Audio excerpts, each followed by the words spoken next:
ఇంత richest tasty ice cream మీకు YouTube, Instagram ఎక్కడ వెతికినా దొరకదు.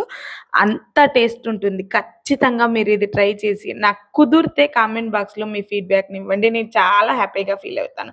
మరి దీన్నెలా చేసుకోవాలంటే, దీనికోసం ముందుగా ఒక పెద్ద టేబుల్ స్పూన్ సబ్జా సీడ్స్‌ని అలా ఒక గిన్నెలో ఏసి, వాటరేసి ఒక 10 నిమిషాలు నానపెట్టండి. అలా నానిన సబ్జా గింజలను ఇంకో గిన్నెలో వేసి, ఇప్పుడు 2 నిమ్మకాయలని కూడా రసం పిండి ఆ రసాన్ని వేసి 4 పెద్ద టేబుల్ స్పూన్ల చక్కెర పొడాన్ని కూడా వేసి 2 గ్లాసుల వాటరేసి అలా కలపండి. అలా కలిపాక ఇప్పుడు ఆ వాటర్‌ని చిన్న గ్లాస్ మీ ఇంట్లో ఏదుంటే అది.